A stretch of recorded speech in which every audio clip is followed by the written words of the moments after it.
Good morning बच्चों। मैं अभी जो आपके सामने जो दिखा रहा हूँ वो इंट्रोडक्शन का पार्ट है। हालांकि जब ये वीडियो आपके पास जब अवेलेबल होगा तब तक मैं बता दूं कि मैंने पॉलिटी की जो पूरी सिलेबस है ऑलरेडी ख़त्म कर दिया है। मीन्स ऑफलाइन मैंने ऑलरेडी ख़त्म कर दिया है, पर ऑनलाइन जो आपको अवेलेबल हो रही है वो पूरी ख़त्म होने के बाद शॉर्ट शॉर्ट एक घंटे के वीडियो को फॉर्म में आपके पास अवेलेबल होगी। हालांकि जब क्लास ली गई है तो क्लास लॉन्ग, लगभग एक क्लास 3.5 आवर 4.5 आवर ऑलमोस्ट इतना चला है। पर ऑनलाइन जो आपके पास अवेलेबल होगी वो काट कर 1 आवर के अप्रॉक्स आपके पास अवेलेबल होगा। क्योंकि अगर ऑनलाइन अगर पूरी क्लास को एक साथ अगर आप पढ़ेंगे या सुनेंगे तो काफ़ी हेक्टिक या बोरिंग जैसा हो जाता है ऑनलाइन के फॉर्म में। इसलिए मैंने वीडियो जो रखी है काट काट के रखी है। और इंट्रोडक्शन देने का वीडियो का इस इंट्रोडक्शन का पर्पस ये है कि मैं आपको बताना चाहता हूँ कि मैं क्यों पढ़ा रहा हूँ और कैसे आपको पढ़नी है और इसमें मैंने कैसे आपको पढ़ाया है। ये सब बातें मैं अभी शॉर्ट में थोड़ा बताऊंगा। बाकी डिटेल बातें तो मैंने जो पढ़ाया है वहाँ बीच बीच में हर जगह मेंशन है, बताया है मैंने। पहली बात मैं बता दूं कि मैं जो जिस लैंग्वेज को मैंने पढ़ाने में रखा है तो नोट्स के फॉर्म में या स्लाइड के फॉर्म में देखे तो मैंने कंप्लीट इंग्लिश रखी है, पर एक्सप्लेन करने में मैंने मिक्स लैंग्वेज का इस्तेमाल किया है, हिंदी एंड इंग्लिश। ये इस पर्पस से क्योंकि इंडिया के जो मैक्सिमम स्टेट कहें तो मैक्सिमम स्टेट में मैक्सिमम बच्चे हैं कुछ को छोड़कर जो हिंदी समझ लेते हैं। खासकर जो गांव-गांव से जो बिलोंग करते हैं, जिनको या जो एफर्ट नहीं कर सकते, तो ऐसे बच्चे को समझने में आसानी हो, इसको देखते हुए मैंने इसे एक्सप्लेन हिंदी और इंग्लिश मिक्स में किया है। हालांकि मैं बता दूं कि मैंने जो पढ़ाई की है मैंने इंग्लिश में ही पढ़ी है। मेरे लिए भी हिंदी में एक्सप्लेन करना बहुत सारे बातों को डिफ़िकल्ट हुई है।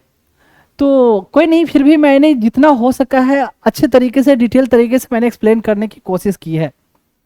एक तो ये कि वो मैंने इस लैंग्वेज को प्रीफर किया, ठीक है। दूसरी बात मैं बता दूं कि जो मैंने चैप्टर जो पढ़ाया है तो आपको जैसे बुक में जो चैप्टर दी होती है कि एक चैप्टर नाम है उस चैप्टर के बारे में, ठीक है, पर ये पॉलिटी जो है समझने के हिसाब से देखा जाए तो ऐसे पढ़ाया नहीं जा सकता। ऐसे पढ़ाया नहीं जा सकता। मैं अपना एक्सपीरियंस भी बता रहा हूँ उस आधार पर, और जैसे जैसे डिफरेंट डिफरेंट इंस्टीट्यूट में पढ़ाई जाती है उसके आधार पर। क्योंकि मैं आपको बता दूं कि मैं बड़े बड़े इंस्टीट्यूट या ऑर्गेनाइजेशन गवर्नमेंट हो या प्राइवेट में हर जगह से बिलोंग कर चुका हूँ, तो मुझे पता है कैसे कहाँ क्या होती है। तो अगर मैंने एक चैप्टर को पढ़ाया है ना तो नोट्स के फॉर्म में बता दूं या जो स्लाइड के फॉर्म में जो मेंशन है आपको, वो एक चैप्टर के लिए पूरी मैंने नोट्स के फॉर्म में मेंशन किया है। पर एक चैप्टर को पढ़ाते वक्त मैंने डिफरेंट कई चैप्टरों को कवर किया है। जैसे उसमें कोई नाम भी आया, कोई डिटेल कुछ के बारे में आया, तो उसको मैंने डिटेल उसी समय मैंने खत्म कर दिया है। तो ऐसा नहीं है कि आप जब एक चैप्टर को मैं पढ़ा रहा हूं तो चैप्टर पर फोकस करोगे, क्योंकि अगर मैं सारे चैप्टर को या डिफरेंट सब्जेक्ट को भी बोलूं, अगर उनको लिंक करके ना पढ़ाऊं तो फिर एक टीचर को पढ़ाने का कोई मतलब ही नहीं बनता। बुक में तो सेम चीज वैसे मेंशन है तो कोई भी पढ़ ले, तो टीचर की क्यों जरूरत है? टीचर की जरूरत है कि आप अच्छे तरीके से समझ सके, और अच्छे तरीके से आप तभी समझ सकोगे जब मैं सारे को आपको लिंक करके पढ़ाऊंगा, ठीक है। तो आप इसका इंतजार आप नहीं करोगे कि वो चैप्टर जब आएगा तो ही मैं पढ़ूंगा। मैं क्लियरली बता दूं, मैंने अगर मेरा आप 1 घंटे का वीडियो अगर आप सुनते हो तो उसको आपको कवर करने के लिए 4 to 5 आवर आपको पढ़ना पड़ सकता है। जैसे कि एक चैप्टर सिंपल नाम मैं देता हूं, सपोज मैं पढ़ा रहा हूं हिस्टोरिकल बैकग्राउंड इंडियन पॉलिटी की पहली चैप्टर है, उसे पढ़ा रहा हूं। तो उसे पढ़ाने में हिस्ट्री के बहुत सारे चैप्टरों की बात आती है, तो मैं वहां उसको जाकर मैंने कवर किया है।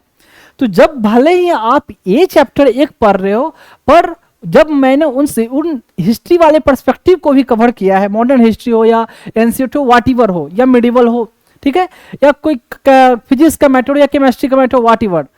तो जब मैंने वर्बली कवर किया है ना, तो आपकी ये रिस्पॉन्सिबिलिटी बनती है कि आप बुक में उस चैप्टर के बारे में जाओ, जो मैंने पढ़ाया वहां से आप पढ़ो। अब जब भी जाके पढ़ोगे तो जितनी बातें मैंने पढ़ाई है, अगर उसको ध्यान से पढ़ा, अगर रिटेन रखा, तो आप उस चैप्टर को इजीली वे में आप समझ सकते हो, समझने में कोई डिफिकल्टी नहीं होगी। हालांकि मैंने कोशिश की है डेप्थ में जाने की, पर कभी कभी ये भी हो सकता है कि मैं हर एक पॉइंट को वर्बली कवर ना कर पाऊं दूसरे चैप्टर से रिलेटेड। जैसे जिस चैप्टर को मैंने नोट्स के फॉर्म में कवर किया है, उसे डिटेल तो मैं गया ही गया, इतना डिटेल मैं जा चुका हूं कि उतना डिफरेंट बुक्स में भी आपको नहीं मिलेगी, उस चैप्टर पर्सपेक्टिव से बोलूं। पर जिसको मैंने वर्बली कवर किया है ना, तो उसको माइट भी मैंने पूरी जितनी बुक है उससे बियॉन्ड नहीं गया, ठीक है, पर आपको बुक में जाकर पढ़नी है और आपको समझकर उसको याद करना है, ठीक है। तो ऐसे, तो इसलिए मैंने बोला ना कि आप अगर सर्च कर देखोगे ना, तो सर्च करके कुछ चैप्टर का नाम ही आएगा, पर ऐसा लगेगा कि एक चैप्टर को रहते हुए में जब आप सुनोगे ना अगर, तो लगेगा कि बहुत सारे चैप्टर खत्म हुई है, ठीक है। तो इसलिए मैंने ये बता दिया कि आपको उतनी मेहनत करनी है साथ में। और इस एग्जाम को, जो एग्जाम के लिए मैं पढ़ा रहा हूं सिविल सर्विसेज के लिए, तो इस एग्जाम को क्वालिफाई करने के लिए कोई शॉर्ट फंडा नहीं होता या कोई क्रैश कोर्स नहीं होता है कि कोई किसी को 1 मंथ का कोर्स करा दे और you will be able to qualify. Nothing happens like that, I am telling you clearly, मैं आपको क्लियरली बता दूं। इस एग्जाम की छोड़ दो, यहां तक कि कोई ग्रुप डी के एग्जाम के लिए भी बात कर दूं ना, तो उस एग्जाम को क्वालिफाई करने के लिए किसी को 1 महीने का क्रैश कोर्स करवा दिया जाए और वो क्वालिफाई हो जाए, ऐसा नहीं होता है। अगर कोई ऐसा करते हैं तो आप खुद समझ लो ऐसा नहीं हो सकता। जब तक आप पहले से डेप्थ में नहीं गए हो, पढ़े नहीं हो, तब तक क्वालिफाई नहीं कर सकते। जब मैंने यहां पढ़ाया है तो मैंने प्रीलिम्स, मेंस, इंटरव्यू, ठीक है, प्रीलिम्स, मेंस, इंटरव्यू तीनों को पर्सपेक्टिव को देखते हुए मैंने कवर किया है कि प्रीलिम्स को ऐसा नहीं कि जब पढ़ाई जाती है तो प्रीलिम्स के लिए अभी पढ़ेंगे, मेंस के लिए बाद में पढ़ेंगे और वो क्वालिफाई होने के बाद इंटरव्यू की तैयारी करेंगे, बिल्कुल नहीं, ऐसा नहीं होता है। तो बीच बीच में हर चीज को मैंने डिस्कस किया है, जो मेरा भी एक्सपीरियंस रहा है, एक तो ये सब चीज, तो सारी चीज को मैंने कवर की है। अब खुद पढ़ोगे, जब सुनोगे, देखोगे, तो आपको खुद ये पता चल जाएगा। देख तो ये कोई, क्योंकि कुछ बच्चे ऐसे बोलेंगे कि मैं किसी चैप्टर को बहुत डिटेल में गया, बहुत डेप्थ में गया, तो क्यों डेप्थ में गया, मैं सब चीज दिखाऊंगा कि एग्जाम में कैसे कैसे क्वेश्चन पूछे गए हैं, कैसे लिखना है। जब ध्यान से वाकई में सुनोगे, क्वेश्चन देखोगे मतलब मैं सब दिखाऊंगा सामने, तो आपको लगेगा कि इतना भले ही डेप्थ में पढ़ा है, पर ये इतना डेप्थ, ये भी फिर भी ऐसा नहीं कि बहुत डेप्थ है, इतना हमें जानना है।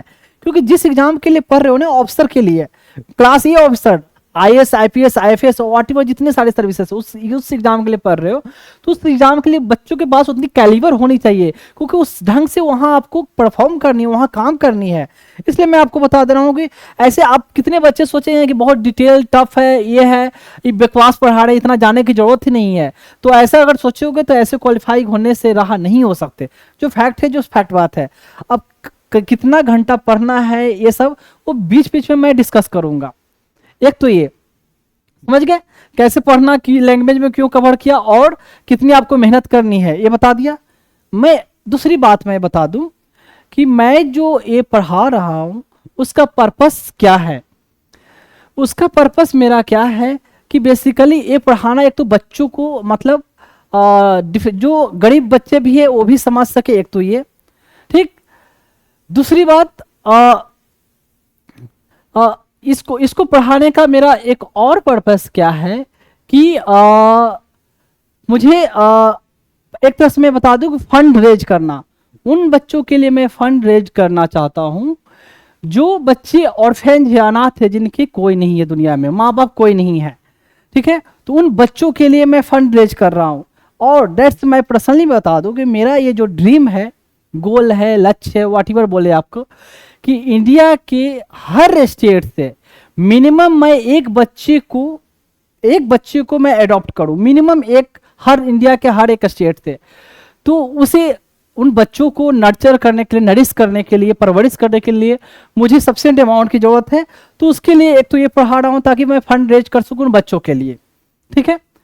एक चीज मैं बता दूं कि जो मैं पढ़ाऊंगा तो मैंने जिस टाइप की जो आपको क्वालिटी दी है, आपको देने की कोशिश की है, तो आपको अगर किसी इंस्टीट्यूट में आपने पढ़ा होगा या जिन्होंने भी पढ़ा होगा, आप कंपेयर कर लेंगे, मैंने मैक्सिमम से मैक्सिमम बेस्ट से बेस्ट देने की कोशिश की है।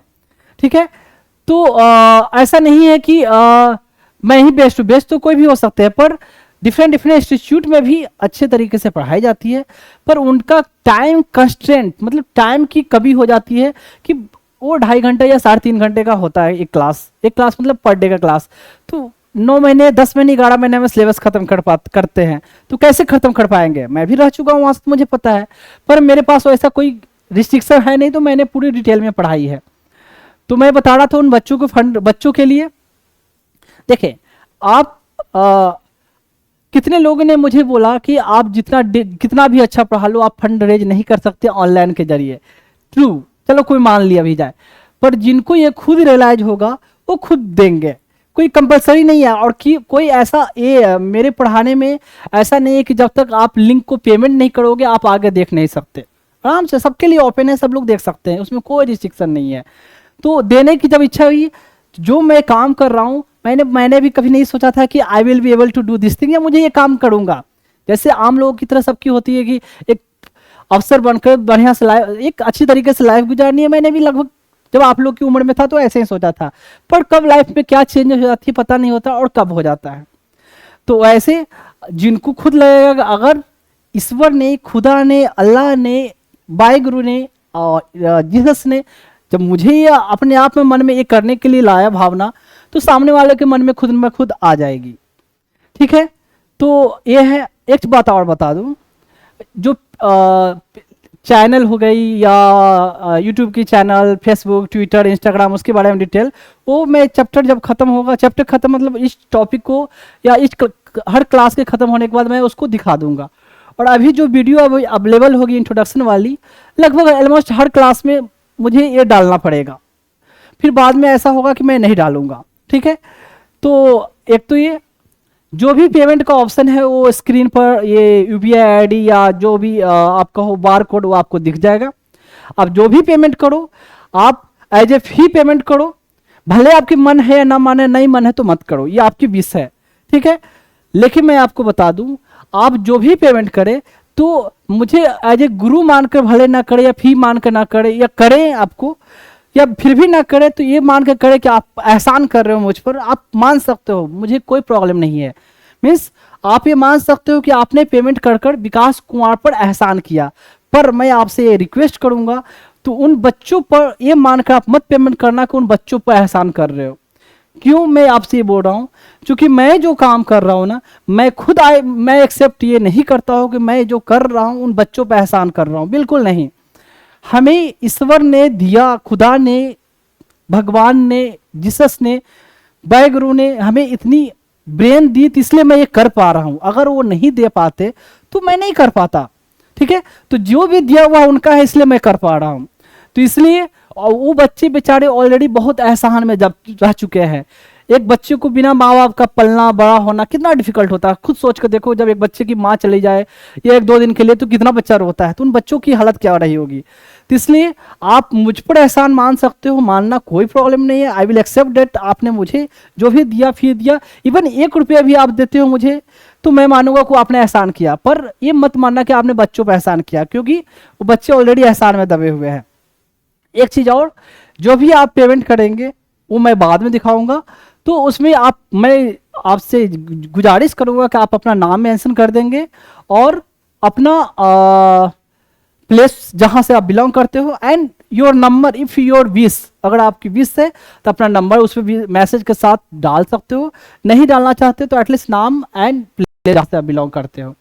ठीक है, तो ये मेरा पर्पस मैंने बताया, और पर्पस दोनों पर्पस सारे लोगों के बेनिफिट के लिए। एक चीज और, जो मैंने पढ़ाया है तो सिर्फ ऑफिसर बनने के हिसाब से नहीं पढ़ाया, सिर्फ इसमें मैंने बीच बीच में हर चीज, मैंने लाइफ के हर पर्सपेक्टिव को कवर किया है कि सिर्फ अफसर बनना नहीं, एक अच्छा इंसान बनना मैंने अपने बच्चों को सिखाया, जो आप लोगों को मैं सिखाया है इस अपने क्लास के जरिए।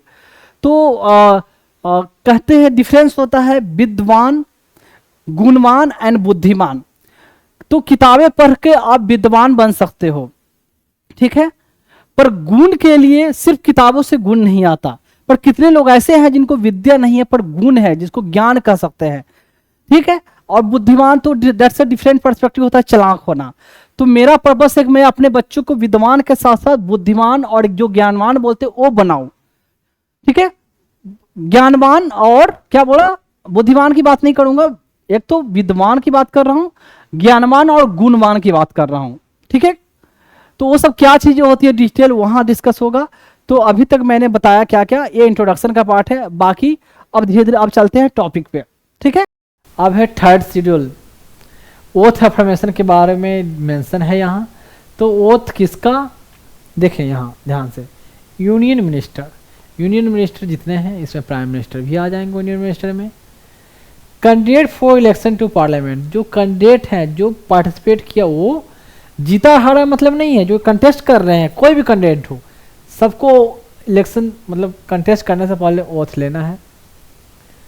Candidate for election to president, देखें एक कैंडिडेट कोई था, नाम ध्यान में मुझे नहीं आ रहा है, कोई कॉमेडियन था या आवाज़ निकालता था डिफरेंट आवाज़।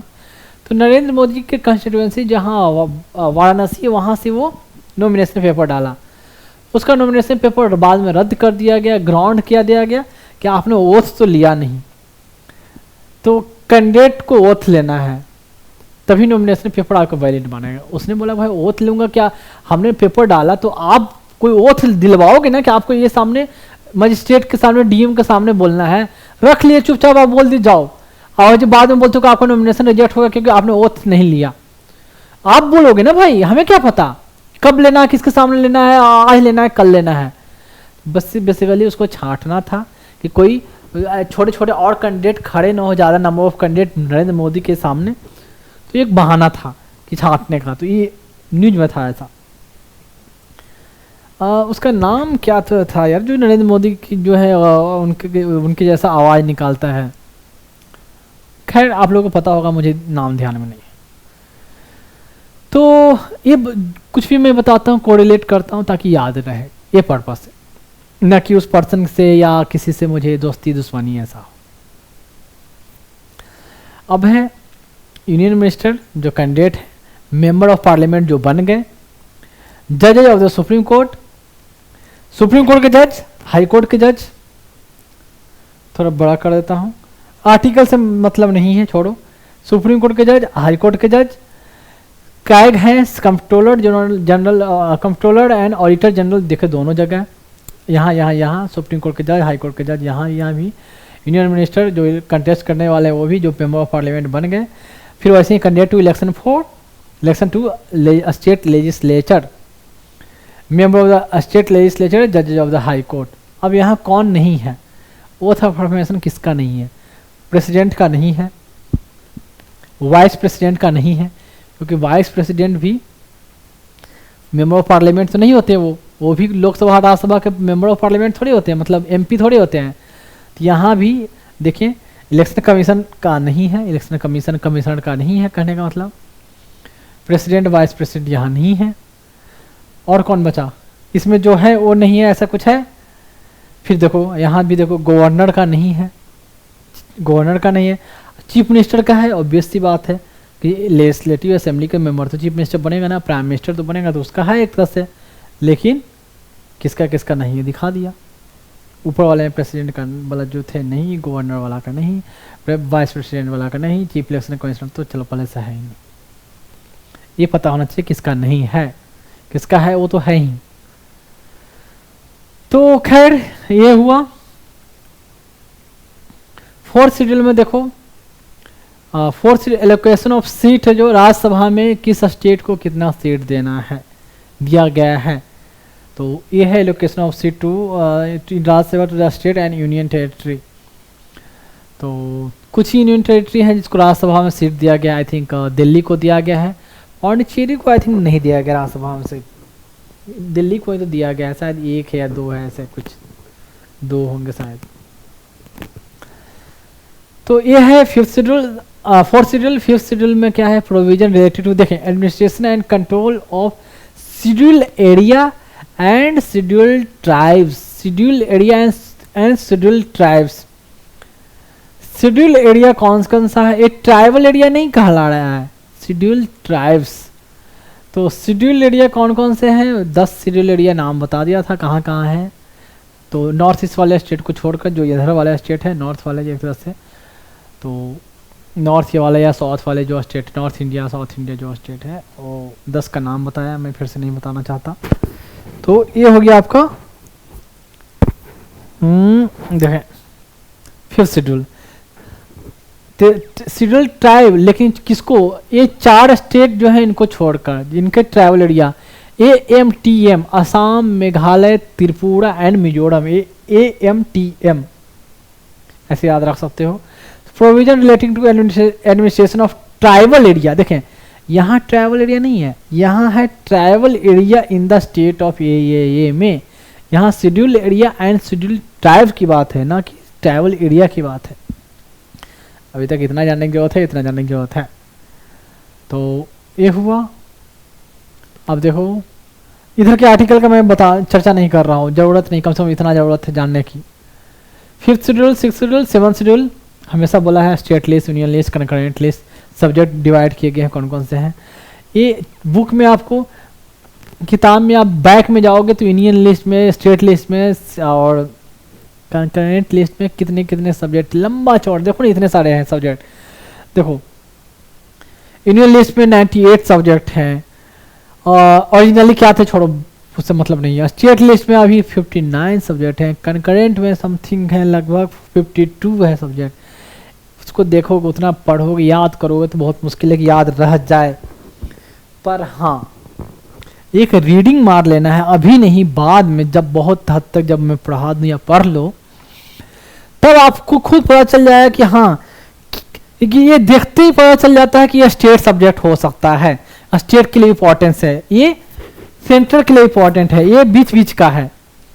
जहां आपको लगेगा कि इसमें कंफ्यूज होता है आदमी कि क्लियरिटी नहीं है इसमें, क्लैरिटी नहीं है इसमें कि ये कौन सा हो सकता है, उसको आपको मेमोराइज करने की जरूरत पड़ेगी, देखने की, ध्यान देने की जरूरत पड़ेगी। बाकी आपको ऑब्वियसली जब इतनी मैच्योरिटी आ जाएगी तो समझ में आ जाएगा कि नहीं भाई, ये मैक्सिमम उसमें जो जो सब्जेक्ट हैं वो कि हाँ ये सेंट्रल यूनियन लिस्ट का, स्टेट लिस्ट का है, कंकरेंट का। लेकिन फिर भी कई बार आपको कम से कम उसके थॉरली जाना पड़ेगा, उसके मतलब एक एक सब्जेक्ट से, ताकि एग्जाम में पूछा जाता है उससे कि हाँ ये स्टेट सब्जेक्ट है, कंकरेंट लिस्ट में आता है या यूनियन लिस्ट में आता है। पूछने के लिए कुछ भी पूछ सकते हैं, ऐसा नहीं है कि सिर्फ ये पूछा जाएगा, ये नहीं पूछा जाएगा। कंपटीशन है तो उसमें यू कांट से एनीथिंग। खैर टफ क्वेश्चन उसको बोलते हैं जो आपने नहीं पढ़ा है। तो अगर आपने पढ़ा है, आप जानते हैं, तो कुछ क्वेश्चन आपके लिए जी है, भले ही बहुत बेसिक चीज़ हो, आपने नहीं पढ़ा है तो आपके लिए टफ है। कुछ सब लोगों ने सब पढ़ा है, लेकिन कुछ उसमें से कुछ ज़्यादा कॉम्प्लिकेटेड चीज़, ज़्यादा मेमोराइजिंग वाली फैक्चुअल चीज़ ऐसे घूस घूस के पूछ दिए, जो पूछते हैं चाहेंगे ज़बरदस्ती के गलत ही कर दे। उतना रट्टा मारना स्टूडेंट से पॉसिबल नहीं है, मेमोराइज करना पॉसिबल नहीं है, तो गलती चाहे तो करवा भी सकते हैं, कोई बड़ा बात नहीं है। पर हमें अपने तरीके से जितनी हमें हो सकती है, टाइम मिल सकता है, जितना आपको टाइम मिले, जितना ये याद रहे, आप एक बार देख लें तो ज़्यादा अच्छा रहेगा। ये नहीं कहा जा सकता कि उससे क्वेश्चन नहीं आएगा, नहीं। तो ये हुआ 7 शेड्यूल। देखो 8 शेड्यूल में लैंग्वेज की बात करेंगे, जो ऑफिशियल लैंग्वेज। ऑफिशियल लैंग्वेज का मतलब क्या हुआ कि ये लैंग्वेज पार्लियामेंट में यूज होते हैं, वो स्टेट लेजिस्लेचर में यूज होता है, वहाँ उनके ऑर्डर एक्ट उसमें लैंग्वेज होता है। एग्जाम में क्वेश्चन पूछे जाते हैं तो इस लैंग्वेज में क्वेश्चन होता है। वहाँ पार्लियामेंट के लैंग्वेज में से कोई लैंग्वेज में लोग अपनी बातें रख सकते हैं। यहाँ तक एग्जाम में बुक भी पब्लिश होता है, तो एनसीईआरटी में कि जितने ऑफिशियल लैंग्वेज में आपको पब्लिश करना है वो। एग्जाम में यूपीएससी में क्वेश्चन है, यूपीएससी में है तो लैंग्वेज आप यूनिवर्सल लैंग्वेज को सिलेक्ट कर सकते हो, ये ऑफिशियल लैंग्वेज डिक्लेयर किया गया है। ऐसे not national language, official language. तो कौन कौन है यहाँ आपका लैंग्वेज, इतना सारा सब है मेंशन। इसमें क्वेश्चन क्या आता है ना कि इस कॉन्सेप्ट मैनेजमेंट में कितने लैंग्वेज जोड़े गए।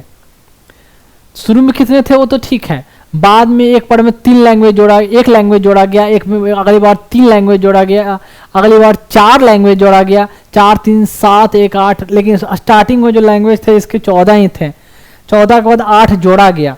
तो कौन से अमेंडमेंट्स जोड़ा गया एग्जाम में आता है, तो देखो सबसे लास्ट अमेंडमेंट में देखो कि 92 92वां, क्या हिंदी में बोलते हैं पता नहीं 92वां, हाँ 92वां,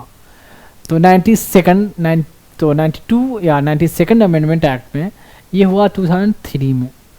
यहाँ देखो 2003 में जो हुआ इसमें 4 लैंग्वेज जोड़े गए, तो बोडो, डोंगरी, मैथिली, संथाली। मैथिली बोडो लैंग्वेज जो है नॉर्थ ईस्ट वाले असम मेघालय वाले रीजन में बोली जाती है, डोंगरी कश्मीर वाले जम्मू एंड कश्मीर वाले रीजन में, मैथिली बिहार वाले रीजन मैथिली जानते होंगे, एंड संथाली ये झारखंड, वेस्ट बंगाल, ये ट्राइबल जो एरिया मुंडा जो है ट्राइब, उनमें ये संथाली है। संथाल परगन्ना एक शायद एक रीजन भी है, तो वहाँ लैंग्वेज बोली जाती थी। ये 4 लैंग्वेज को 92nd अमेंडमेंट एक्ट से, उससे पहले जस्ट देखो एक अमेंडमेंट हुआ था उससे पहले, तो ये हुआ 2003 का अमेंडमेंट, 2003 92nd अमेंडमेंट है।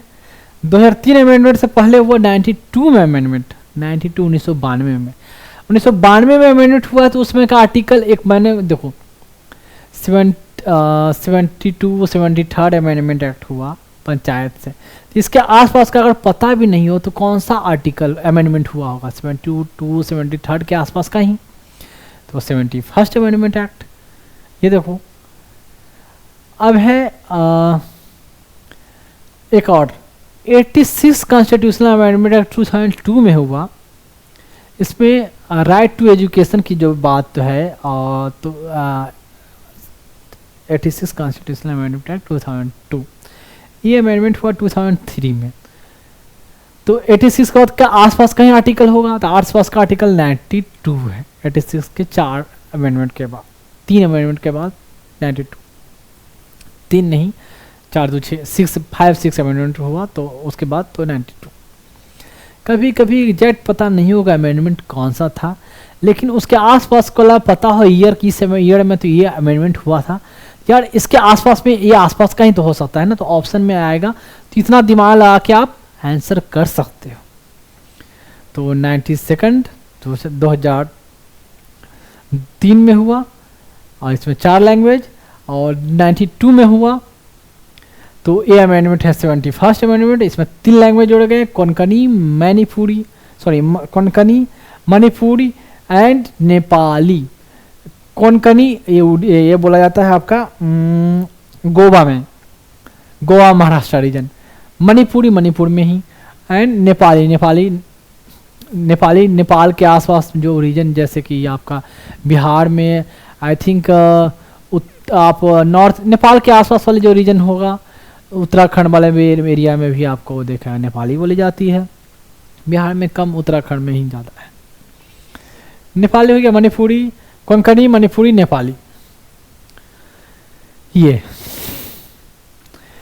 इससे पहले एक लैंग्वेज जोड़ा गया था सिंधी। देखो सिंधी होगा 1967 में, Sindhi was added by 21st amendment act 1967 में 21st अमेंडमेंट एक्ट हुआ, सिंधी जोड़ा गया। सिंधी जो पंजाब सिंध गुजरात, सिंध एक जगह है पाकिस्तान में, बहुत सारे सिंधी लोग वहाँ से जब अपने इंडिया में आए तो उनकी भी डिमांड है कि भाई लैंग्वेज हमारी ऑफिशियल लैंग्वेज डिक्लेयर किया जाए, लैंग्वेज हमारा प्रिजर्व रहेगा, कंजर्व रहेगा, प्रमोशन होगा, प्रमोट होगा लैंग्वेज का। तो डिमांड को देखते हुए 67 में सिंधी को जोड़ा गया।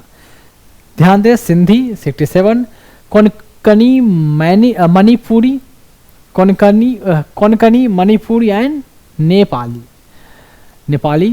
तो ये हुआ आपका 92 में amendment act, 71st amendment act. उसके बाद 2003 में अमेंडमेंट हुआ 92nd अमेंडमेंट एक्ट। 4 लैंग्वेज जोड़े गए, उसमें से एक मैथिली भी है, मैथिली है, संथाली है, बोडो है, डोंगरी है, ये 4 लैंग्वेज। तो पूछा जाता है, इतना पूछते हैं इसलिए मैं इतना बोल रहा हूँ, ऐसे नहीं बोल रहा हूँ। 9th शेड्यूल में मैंने बताया कि 31B आर्टिकल जो है वो कहता है कि 9th शेड्यूल में अगर कोई आर्टिकल को जो कोई एक्ट को जोड़ दिया गया, एक्ट मतलब स्टेट एक्ट को, तो यूनियन होगा जुडिशियल रिव्यू से। इसमें जमींदारी सिस्टम को एबोलिश करने के, land reform, land acquisition, settlement, इसकी जो मैटर है। कहीं ना कहीं बाद में और भी एक्ट आया, टेक्सटाइल एक्ट गवर्नमेंट ने लाया, कई गवर्नमेंट ने, जैसे ये आप बोल सकते हो कर्नाटका कर्नाटका के गवर्नमेंट ने गवर्नमेंट बोल रहा हूँ, कर्नाटका की गवर्नमेंट ने। उसके बाद आप देखोगे क्या कि जो रिजर्वेशन वाली बात थी, तमिलनाडु की रिजर्वेशन में जहाँ 68% रिजर्वेशन है, उसको भी, उस एक्ट को भी कहाँ डाला गया, 9th शेड्यूल में, कि यूनियन हो जाएगा, जुडिशियल रिव्यू नहीं होगा, ये बचा रहेगा, इसको फिर नल एंड वाइड नहीं किया जा सकेगा इसके लिए। तो ये 9th शेड्यूल में है ये सब बातें। यहाँ वही है कि सुप्रीम कोर्ट ने बोला था कि भाई केशवानंदा भारती से पहले वाला चलो मान ले जाएंगे कि जुडिशियल रिव्यू नहीं करूँगा, बाद वाला का जुडिशियल रिव्यू करूँगा। सोचो भी ये क्या है यार, मतलब केशवानंदा का भारती के बाद हम करेंगे जुडिशियल रिव्यू, पहले वाले में नहीं करेंगे। होना है तो सब हो जाए ना, पहले ये क्या बाउंड्री है, कौन सा लॉजिक हो सकता है? मतलब पहले गलत हुआ तो गलत है, वो सही, कोई दिक्कत नहीं, गलत हुआ तो चलेगा, सही ही है, और अब गलत हुआ तो आप गलती मानेंगे, करना है तो पहले वाला को भी करेंगे ना। तो जजेस का ये डिसीजन डिपेंड करता है, इंडिविजुअल डिसीजन है उनका, कह सकते हो। इसमें से भी ऐसा हो सकता है कि फिर से बने तो 7 जज की मेंबर बने, अगर कॉन्स्टिट्यूशनल कमेटी बने तो उसमें हो सकता है कि 3 जज या 4 जज बोल सकते हैं कि नहीं भाई सबको हम जुडिशियल रिव्यू करेंगे, ये क्या है कि पहले वाला गलती नहीं है, तो कुछ भी बोल सकते हैं, डिपेंड अपॉन इंडिविजुअल जज। तो चलो एक क्राइटेरिया था कि इसके पहले वाला का जुडिशियल रिव्यू नहीं होगा, बाद वाला का होगा, लेकिन बाद में अब है सुप्रीम कोर्ट ने बोला है कि भाई, मतलब यही बोल दिया कि किसी का भी जुडिशियल रिव्यू होगा, लेकिन ये लैंडमार्क है 24 मतलब 1973 केशवानंदा भारती के जजमेंट से पहले वाला का जुडिशियल रिव्यू नहीं होगा। ये हुआ 9th शेड्यूल। 10th शेड्यूल में क्या है, एंटी डिफेक्शन लॉ, जैसे कि कोई मिनिस्टर, कोई एमएलए कोई पार्टी छोड़ के दूसरी पार्टी में चला जाता है, तो मैंने पहले बताया कब है जो उसकी सीट लॉस्ट करेगा। कोई इंडिपेंडेंट कैंडिडेट अगर किसी पार्टी से मर्ज चला जाता है जीतने के बाद, तो सीट रहेगी या खोज नहीं रहेगी, उसकी सीट चली जाती है। अगर कुछ कैंडिडेट छोड़कर दूसरे पार्टी में मर जाते हैं तो वो किस कंडीशन में उनकी सीट रहेगी, किस कंडीशन में चली जाएगी। 2/3 मेंबर अगर जाते हैं, 2/3 अगर पार्टी मर्ज होती है, मेंबर मर्ज होती है दूसरी पार्टी से, तो उनकी सीट रहेगी, सीट है जो ख़त्म नहीं होगी। लेकिन कम लोग जाते हैं तो वो सीट ख़त्म। और पार्टी के जो डायरेक्शन दिया वहाँ पार्लियामेंट में वोटिंग हुई, उसके अगेंस्ट में इन्होंने वोटिंग कर दिया, तो 15 दिन के अंदर अगर उनकी पार्टी एक्शन लेती है तो ठीक है, नहीं एक्शन लेती है तो उनका सीट रह जाएगा। एक्शन लिया तो इलेक्शन आगे स्पीकर को बोलेगी कि आप इनके सीट को ख़त्म करें, या जो कह सकते हो आप किसको, चेयरमैन को, राज्यसभा के लिए चेयरमैन, वैसे ही लेजिस्लेटिव असेंबली और काउंसिल के लिए। तो वह है एंटी डिफेक्शन लॉ, ताकि लोग फटाफट इस पार्टी से उस पार्टी में न जाएं, सरकार तो बार बार न गिरे, और कहते हैं कि इंस्टीट्यूशन की डिग्निटी मेंटेन रहे, इसलिए डेमोक्रेसी मेंटेन रहे, तो बार बार ऐसे कंडीशन ना आए, तो उसके लिए एंटी डिफेक्शन लॉ जोड़ा गया 10th शेड्यूल। 11th शेड्यूल बताया पंचायती राज, जो इसके 29 सब्जेक्ट थे, 243 जी एंड 243 डब्ल्यू, जो है आपका यहाँ देखो जी डब्ल्यू, ये है इसमें 18 सब्जेक्ट, इसमें 29 सब्जेक्ट, 18 ही है, 29 एंड 29। ये हुआ आपका पंचायती राज, और ये हुआ municipality. 73rd amendment, 74th amendment जो बताया पहले, इतना ही, जितना जितना मैंने आपको बताया इतना आपको मेमोराइज करना है। इधर वाला चलो यार, ये क्या हो जाता है इसको,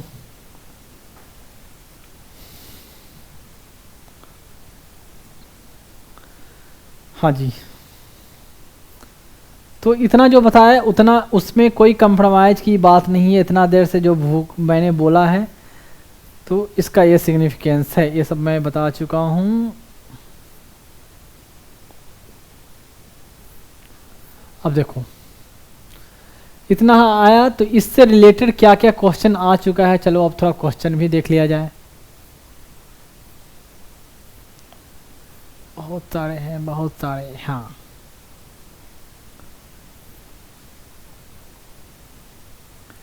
देखो जितना मैंने बताया उससे ही देखो क्वेश्चन एग्जाम में 2024 रिसेंट क्वेश्चन, ये 92 अमेंडमेंट की बात, 92 की बात कही गई, जिसमें 71st अमेंडमेंट हुआ 92 में। इसमें कितने लैंग्वेज जोड़े गए बताया था अभी, 3 लैंग्वेज। उससे पहले जो हुआ अमेंडमेंट 4 आर्टिकल 4 लैंग्वेज, उससे पहले हुआ एक सिर्फ जोड़ा गया था किसको, सिंधी को, 67 में सिंधी को, ठीक।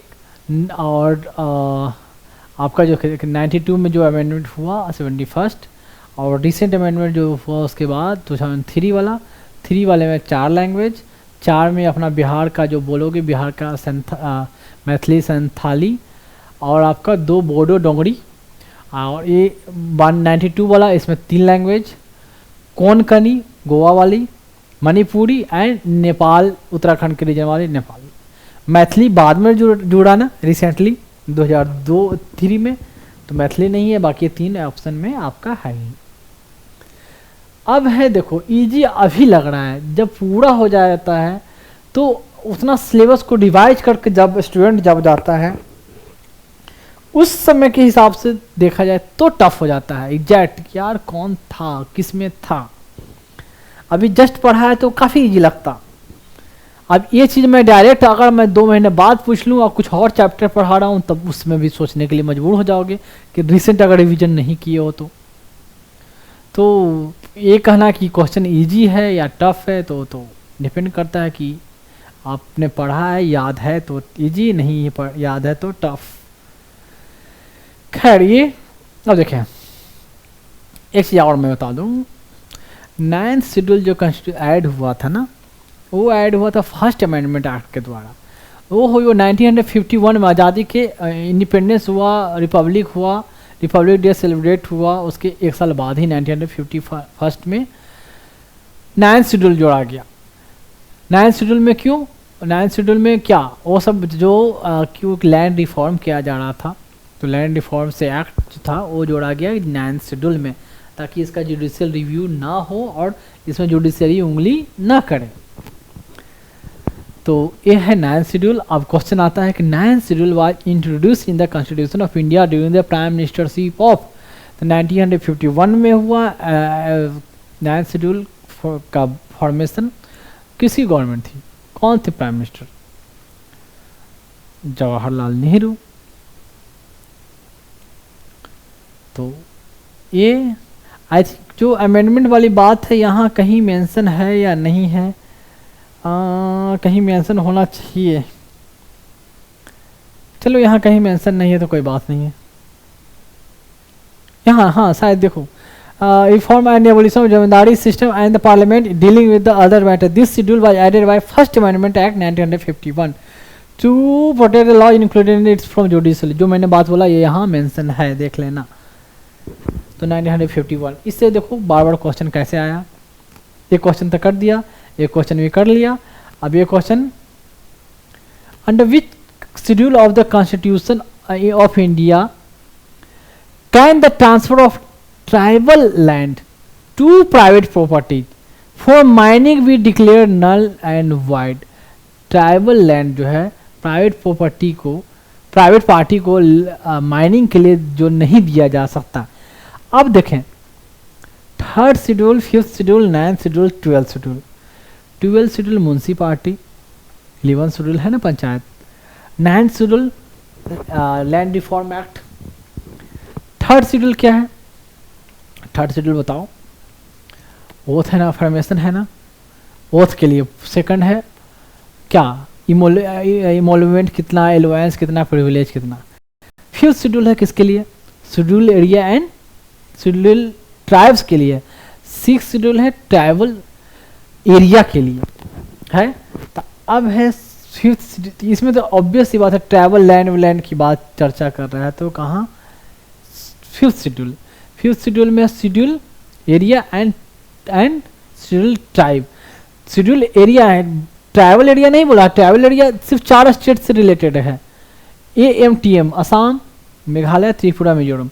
लेकिन जो है इतना पूरा एग्जैक्ट नहीं पता है, तो कम से कम 5th शेड्यूल कुछ तो है ना शेड्यूल एरिया। शेड्यूल एरिया कहीं ना कहीं ट्राइबल एरिया ही है, मतलब ट्राइब के ही एरिया से रिलेटेड है, जनजाति से रिलेटेड है, लेकिन डेजिग्नेट कर दिया गया उसको शेड्यूल एरिया और उसको ट्राइबल एरिया ऐसे। तो ना एग्जैक्ट पता हो, लेकिन हाँ इतना पढ़ा हो तो आंसर होगा 5th शेड्यूल। समझ गए?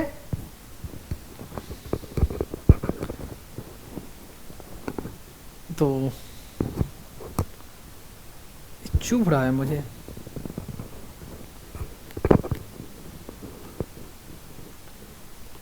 देखें, अब है question, the provision in the 5th schedule and 6th schedule in the constitution of India are made in order to, किस लिए बनाया गया? 5th schedule and 6th schedule in the constitution of India are made. 5th schedule किसके लिए बताया? Schedule area and schedule tribes. 6th schedule schedule tribes नहीं, 6th schedule है tribal area, किसके, कौन से स्टेट में? AMTM। तो protect the interest of schedule tribe, determine the boundary between the state, boundary between the state का जो article होगा यूनियन 1 to 4 में आर्टिकल होगा, वहां से कहीं बीच का आर्टिकल होगा ना। Determine the power, authority and responsibility of panchayat, panchayat जो रिलेटेड आर्टिकल है 243 वाला आर्टिकल है, 243 से 243O। एंड शेड्यूल भी है इसका, कौन सा है? 11th शेड्यूल है पंचायत का।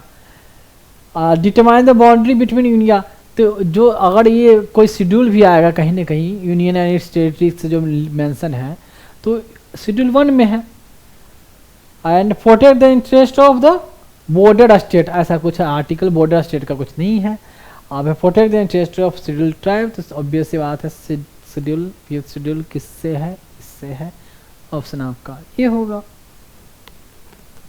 अब देखें 2003 का क्वेश्चन मैंने मेंशन किया है, ये भी क्वेश्चन 15 में पूछा गया है, 2003 में क्वेश्चन पूछा गया है।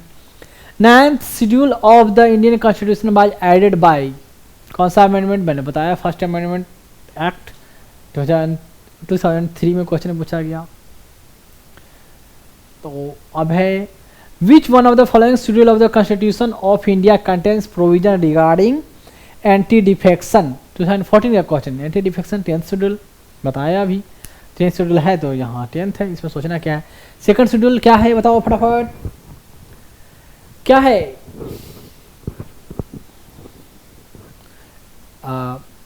प्रेसिडेंट का, फिर उसके बाद गवर्नर का, वो क्या है, क्या एलोवेंस क्या होगा, प्रिविलेज क्या होगा। 3rd शेड्यूल है क्या? Oath of formation. 5th schedule है क्या? Schedule area and schedule tribes. 6th schedule है शेड्यूल ट्राइब्स से ट्राइबल एरिया से। 7th शेड्यूल है union list, state list, concurrent list. 8th schedule है किसके लिए? लैंग्वेज का, क्या बोलते हैं, ऑफिशियल लैंग्वेज। 9th शेड्यूल है जो आपका इम्यून होगा, जो स्टेट एक्ट जो होंगे, जमींदारी सिस्टम वाली जो एक्ट हो इम्यून होगी, वो 9th शेड्यूल। 10th शेड्यूल है anti defection law. Anti defection क्या है? 2014 का क्वेश्चन है। तो जो ये बोलना कि भाई इजी क्वेश्चन, उस समय पुराने जब मैं 99 और 92, 93, 95, 2000 का क्वेश्चन देखता हूँ तो इजी था सिविल सर्विसेज में, अब टफ आते हैं, अभी भी आते हैं, आप देखो। तो एग्जाम में हमेशा रहेंगे कि 50 क्वेश्चन में 20 क्वेश्चन ऐसे रहेंगे जो आसानी से दिया जाता है। 20 क्वेश्चन, इसमें कोई डाउट नहीं, 20 क्वेश्चन, 20 क्या 20-25 क्वेश्चन ऐसे रहेंगे जो आसानी से आंसर किया जा सकता है, किया जाता है। बाकी और क्वेश्चन घूम फिर के जैसे तैसे ज़्यादा डीप हो नॉलेज तो ही बनेगा।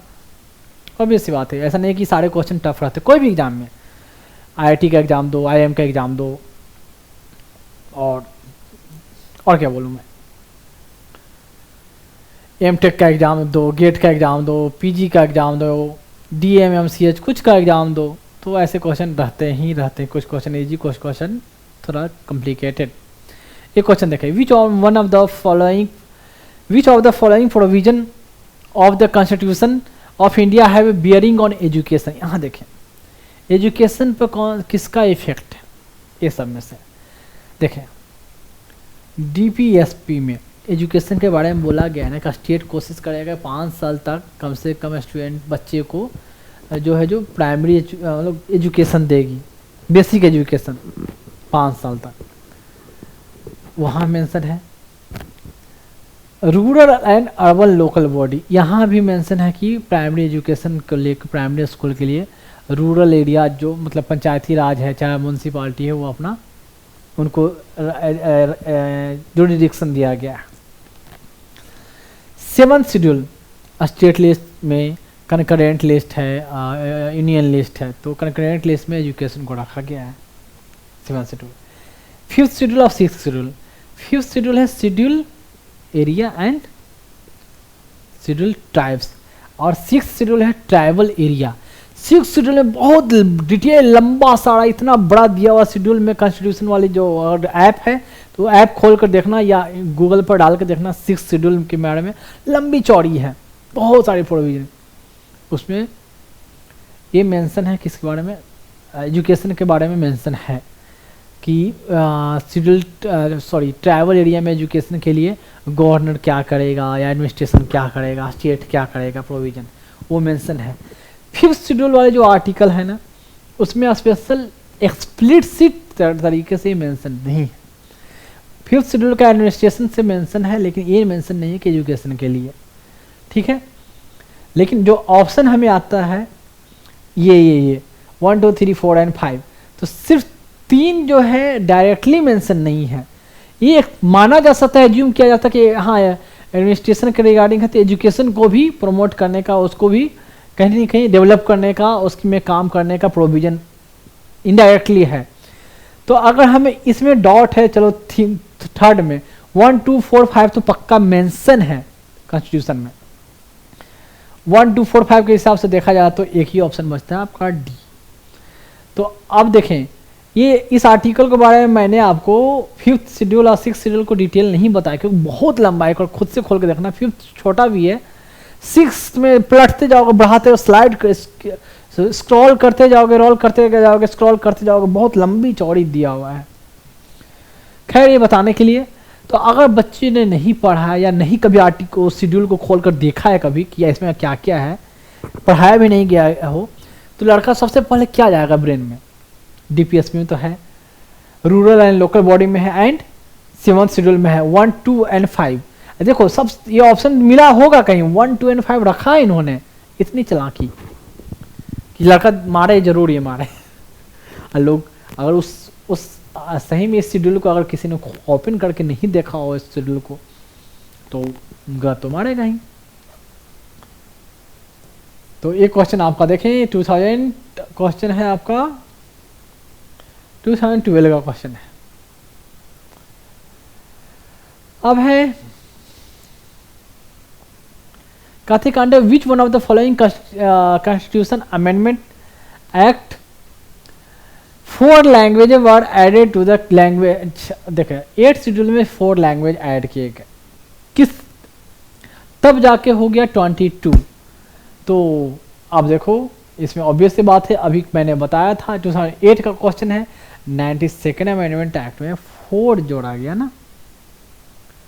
तो 92nd अमेंडमेंट एक्ट जो हुआ कब का, 92nd अमेंडमेंट एक्ट 1992 का नहीं है, ये 2003 का अमेंडमेंट एक्ट है।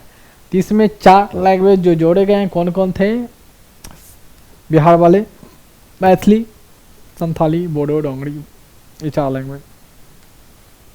इससे पहले क्या पूछा गया, मतलब दिखाया मैंने आपको कोंकणी के बारे में, कोंकणी, मणिपुरी एंड नेपाली।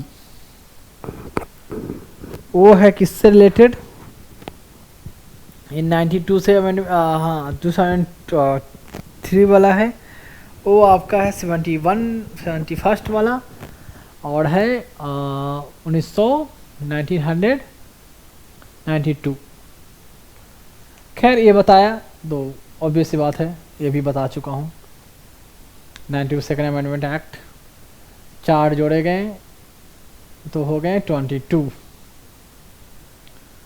2008 का क्वेश्चन है, अभी सब इसके बारे में डिस्कस कर दिया, बार बार ये बोलने की जरूरत है नहीं। कहने का मतलब क्या कि देखो इतना जो बताएगा उससे ही कितने सारे क्वेश्चन आते हैं डायरेक्ट, और ये है, और ये कंसेप्चुअल चीज़ नहीं है, ये फैक्चुअल चीज़ है, उसको मेमोराइज करना है। थोड़ा लिंक करके आसपास से मैंने जोड़ के बता दिया, एक्सप्लेन कर दिया, ताकि आपके ब्रेन में बेटर वे में ये रह जाए। अब है एक क्वेश्चन देखें, ये क्वेश्चन है 2008 का question. Which schedule of the Constitution of India contain a special provision for administration and control of scheduled area in several states? Scheduled area कौन सा है? फिफ्थ, सिक्स्थ में क्या होता? Scheduled area and scheduled tribes। Sixth में scheduled area नहीं, tribal area, वो भी AMTM, Assam, Meghalaya, Manipur, sorry Mizoram, Tripura and Mizoram. तो फिफ्थ डायरेक्ट 2008 का क्वेश्चन।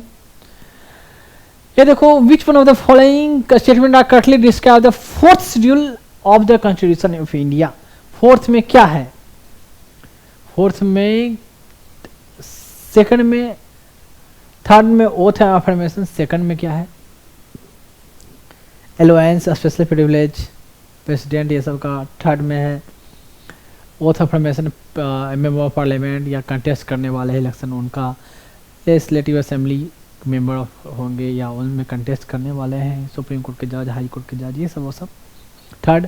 फोर्थ में काउंसिल ऑफ कितना एलोकेट सीट होगा राज्यसभा में, कौन, तो उसके लिए देखो, it contains the scheme of the distribution of power between the union and state. It contains the language listed in the constitution. It contains the provision regarding the administration of the tribal area. It allocates seat in the council of state. Rajya Sabha council of state कहा गया, कितने seat allocate होंगे? Simple सा question है, direct question है, 2004 का है, इसमें कोई सोचने की ज़्यादा बात है ही नहीं, ज़्यादा दिमाग लगाना है नहीं। अब ये क्वेश्चन देखो, ईयर मैंने मेंशन नहीं किया, कोई नहीं, हाँ 2003 का क्वेश्चन मेंशन किया है ये। Which one of the following schedule of the Indian Constitution lists the name of the state and a specific their territory? सबसे फर्स्ट है, फर्स्ट शेड्यूल में ही ऑप्शन में ऊपर फर्स्ट में रखा ही है, कोई बड़ा चीज है नहीं इसमें। बार बार क्या बोलो, फर्स्ट शेड्यूल, सेकंड शेड्यूल बता दिया, थर्ड ओथ अफर्मेशन, फोर्थ क्या है? Allocation of seat in the council of state या राज्यसभा। अब देखें, if a new state of Indian Union is to be created, which one of the following schedule of the constitution must be amended? अगर नया new state of the Indian union का एक नया state create हुआ, तो कौन सा schedule को मस्ट अमेंड होगा, जरूर अमेंड होगा? First, second, third, fourth. First में क्या है? यूनियन और स्टेट का बाउंड्री, यूनियन का, यूनियन टेरिटरी का। सेकंड में क्या है बताया बार बार यार, एलोवेंस, प्रिविलेज, एनुअलमेंट। थर्ड क्या है? Oath affirmation. फिफ्थ क्या है? Schedule area. तो ऑब्वियसली बात है फर्स्ट है, इसमें कोई बड़ा सोचने की बात है नहीं। बोलते बोलते मुझे भी बहुत बोरिंग सा हो गया है, एक ही बात को मैंने रखा कि देखो ना, इतना करते रहते बार बार कितना क्वेश्चन स्टार्टिंग से ही। क्यों ये मैं इसलिए बोल रहा हूँ ना कि बहुत जगह बच्चे पढ़ते हैं ना, इसको ध्यान नहीं देते, डायरेक्ट शुरू करते हैं कहाँ से? चलो फंडामेंटल राइट से ही इंडियन पॉलिटी शुरू होती है। अब मैं देखो अब तक जहाँ तक पढ़ रहा हूँ ना, अभी तो मैं फंडामेंटल राइट चैप्टर में पहुँचा नहीं हूँ, और उससे तुम खुद देखो कितने क्वेश्चन आते हैं, पूछे जाते हैं। लेकिन बच्चा ये स्टार्टिंग वाला जो चैप्टर लाता है, स्टार्टिंग का चैप्टर क्या है? इसमें कुछ नहीं है।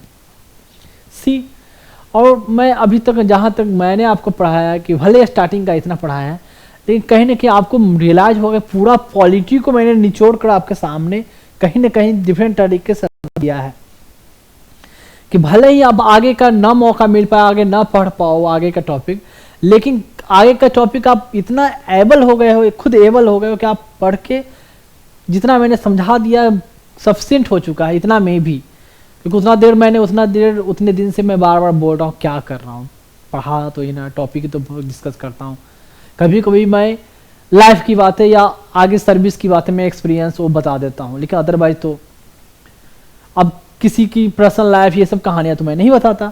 जो आपके लिए ज़रूरी है वो इम्पोर्टेंट चीज़ है, जो आपके लिए, हमारे लिए, देश के लिए, सर्विस के लिए ज़रूरी है, तो वो चीज़ बात ही बताता हूँ।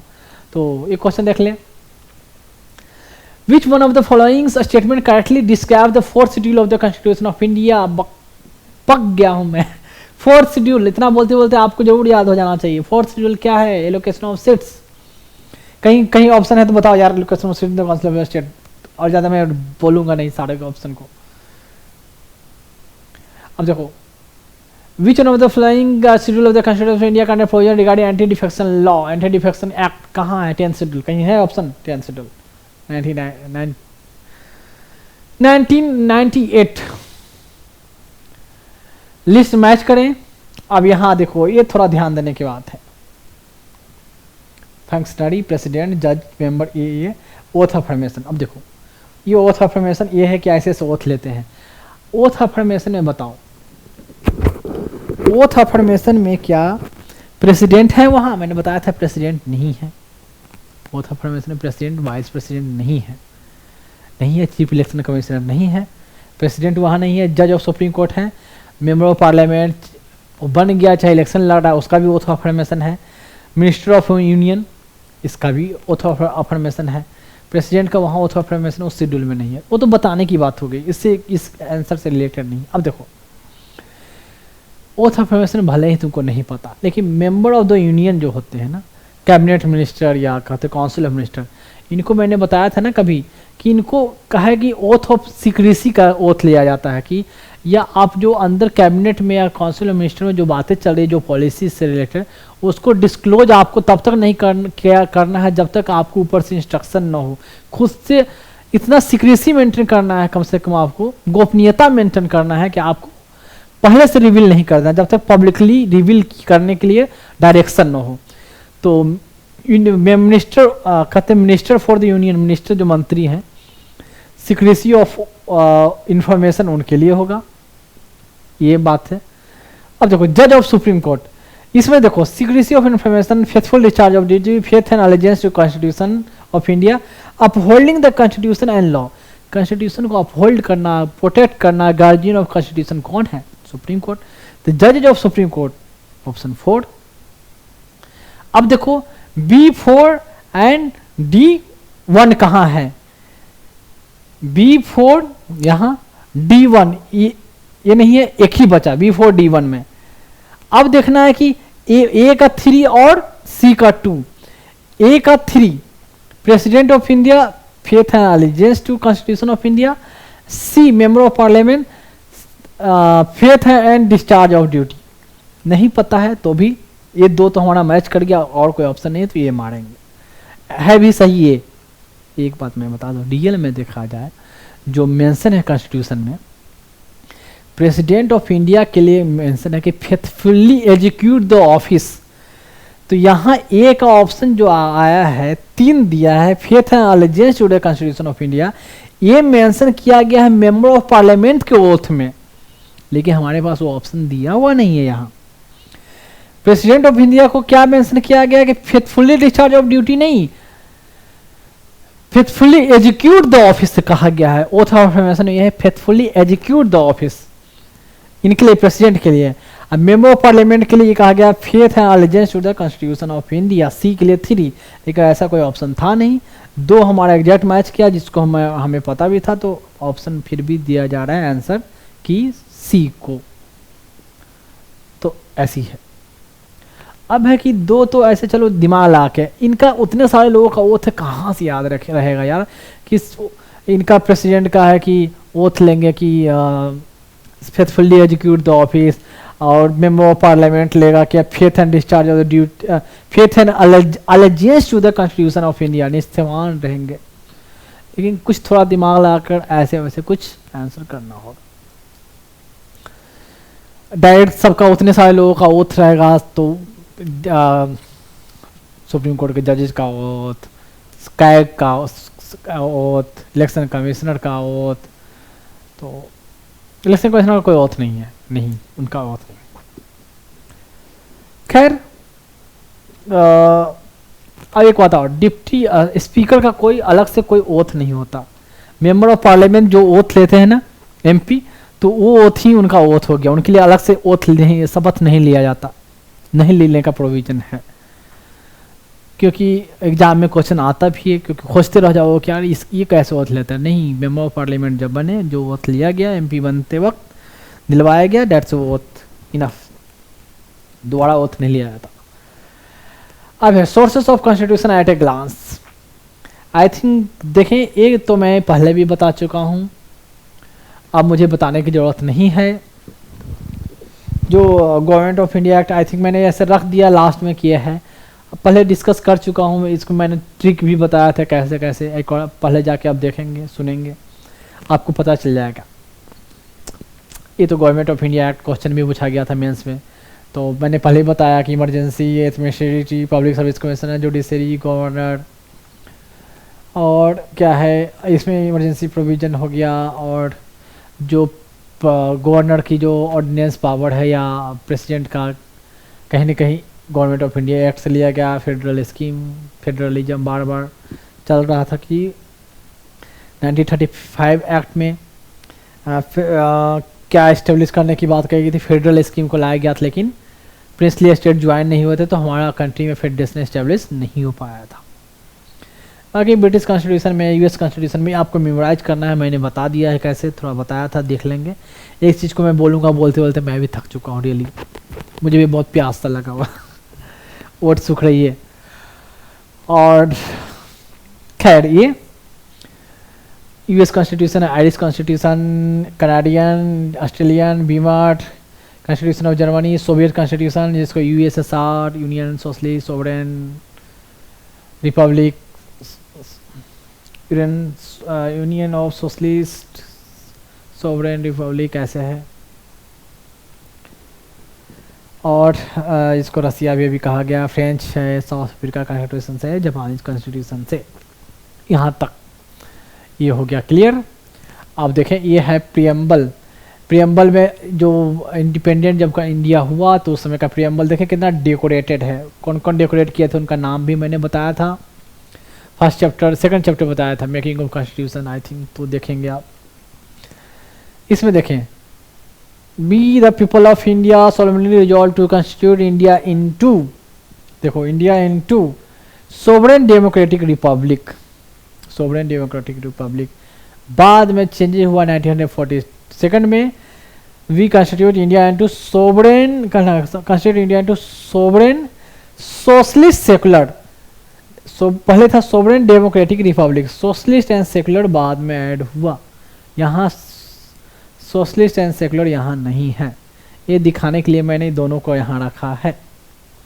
डेकोरेशन की तो अलग बात है कि कितना अच्छा सा डेकोरेट शुरू में जो हो गया, दोबारा बाद में जब बना उतना डेकोरेशन अच्छा तो नहीं लग रहा है, जितनी डेकोरेशन स्टार्टिंग में जो हुई देखें क्या मस्त है, क्या डिजाइनिंग, क्या आर्ट थी उनकी, कला थी पेन में। तो ये, और देखिए एक चीज और, फिर लिबर्टी, इक्वलिटी, फ्रेटर्निटी इन राइजिंग डिग्निटी, ये हुआ। यहाँ एक और वर्ड यूजिंग हुआ है फ्रेटर्निटी में, देखेंगे देखें, justice, social, economic and political, liberty of thought, speech, expression, वैसे ही आएगा, expression, belief, faith, worship, equality of status and opportunity promote among them. Fraternity यहाँ है, फ्रेटर्निटी में आपका आएगा assuring the dignity of the individual and the unity and integrity of nation, unity and integrity of nation, यहाँ हुआ unity and integrity of nation, ठीक। यहाँ देखो क्या है, fraternity assuring the dignity of individual and unity of nation, unity and integration जो wording है ना, एंड इंटीग्रेशन यहाँ आया है, and integration, unity and integration of the nation, and integrity को यहाँ जोड़ा गया, एंड सोशलिस्ट एंड सेकुलर यहाँ जोड़ा गया, सोशलिस्ट एंड सेकुलर यहाँ जोड़ा गया, वहाँ नहीं था, तो ये चेंजेस हैं प्रियम्बल में। तो what was the exact constitutional status of the India on 26 जनवरी 1950, तो ये 2021 का क्वेश्चन है। देखें तो democratic republic, sovereign democratic republic, sovereign secular democratic Republic and sovereign socialist secular democratic republic. Sovereign socialist secular तो बाद में ऐड हुआ, ठीक है, 76 में। उससे पहले था सोवरेन डेमोक्रेटिक रिपब्लिक। कोई है ऑप्शन? Sovereign democratic Republic. देखो कैसे घुमाया गया, ये भी दिया गया, ये भी दिया गया, ये भी दिया गया, एग्जैक्ट वर्डिंग नहीं याद है तो गेस कर करके आंसर ना नहीं हो सकता। समझ में आया? ये बताने का मतलब हुआ। तो एक तो ये, अब देखें, अब है कॉन्स्टिट्यूशनल। हाँ जी, तो नेक्स्ट चलते हैं। कुछ नोट में मैंने कुछ पॉइंट्स रखे हैं। एग्जाम में क्वेश्चन बार बार आता है और आएंगे भी आगे, डिफरेंट एग्जामिनेशन में पूछे भी जाते हैं, इसलिए मैंने रखा है। और हालांकि आई थिंक मुझे जहाँ तक याद है मैंने कभी पहले भी इसके बारे में वर्बली बता दिया था। नोट्स के फॉर्म में मैंने मेंशन नहीं किया था स्लाइड में, पर मैंने वर्बली बताया था पहले, कभी क्लास में चर्चा कर चुका हूँ। तो चले अभी डिटेल में मैं देखता हूँ। तो ये है कॉन्स्टिट्यूशनल बॉडी। मैंने पहले बताया था कॉन्स्टिट्यूशनल बॉडी किसे कहते हैं, कुछ डेफिनेशन कहे हैं या इसके बारे में डिटेल थोड़ा मेंशन किया है। कौन कौन से कॉन्स्टिट्यूशनल बॉडी हैं, उससे रिलेटेड आर्टिकल क्या है, और उससे रिलेटेड जो भी आर्टिकल है आई थिंक पहले मैंने अभी डिस्कस कर चुका हूँ मैं। तो ठीक है, अभी एक तरह से kind of revision for all of you. तो लेट्स सी। तो कॉन्स्टिट्यूशनल बॉडी देखें तो कहते हैं क्या, ये क्या है, ये बॉडी इंस्टीट्यूट और अथॉरिटी, इंस्टीट्यूट है या अथॉरिटी है या एक बॉडी है, establish by the constitution of India. Constitution of India के द्वारा एस्टेब्लिश है, मतलब कॉन्स्टिट्यूशन ऑफ इंडिया में इसके लिए प्रोविजन मेंशन है। तो ये that's and has powers, duties, powers अधिकार क्या है, जिम्मेवारी क्या है, duties and responsibilities that are explicitly mention in the constitution of India. तो आगे और जो जब एग्जांपल दूंगा तो ये जो वर्डिंग है, ये जो सेंटेंस है, इसके बारे में क्लियरिटी आपको हो जाएगी। तो पहले अभी देख लें, कॉन्स्टिट्यूशन में मेंशन होना चाहिए उसकी पावर क्या है, अथॉरिटी क्या है, रिस्पॉन्सिबिलिटी क्या है, ये सब जो, और उसके कंपोजिशन क्या होंगे, मेंबर कौन होंगे, कब रिटायर होंगे, कैसे उनको हटाया जा सकता है, क्या जो फंक्शन हो गया, तो वो सब कॉन्स्टिट्यूशन में मेंशन है। कहीं ना कहीं कोई आर्टिकल जरूर उससे है रिलेटेड, तो मेंशन है। तो those bodies are called constitutional body. कहते हैं कैन ओनली बी क्रिएटेड और change by passing a constitutional amendment bill. तो क्रिएट किया जा सकता है, मतलब या क्रिएट किया गया है ये तो कॉन्स्टिट्यूशनल अमेंडमेंट बिल के द्वारा, मतलब कॉन्स्टिट्यूशन में कुछ कोई जोड़ना है तो उसके लिए अमेंडमेंट करना होगा। अमेंडमेंट सिंपल मेजोरिटी और कह सकते हो स्पेशल मेजोरिटी, या डिफरेंट थिंग है। तो पहले अभी ये है, यहाँ तक जाने तो अमेंडमेंट के द्वारा होगा और कॉन्स्टिट्यूशन में कॉन्स्टिट्यूशन के द्वारा क्रिएट किया जाएगा। Rather than by act of parliament, कहने का मतलब सिंपल वे में, सिंपल पार्लियामेंट सिंपल वे में जो कानून बनाती है, लेजिस्लेट करती है, कहने का मतलब constitutional amendment specifically constitutional amendment के प्रोसेस को फॉलो नहीं किया गया है। जैसे कॉन्स्टिट्यूशनल अमेंडमेंट में जैसे देखा है कि अंडर आर्टिकल 368 उसमें क्या है प्रोविजन, स्पेशल मेजोरिटी का प्रोविजन है।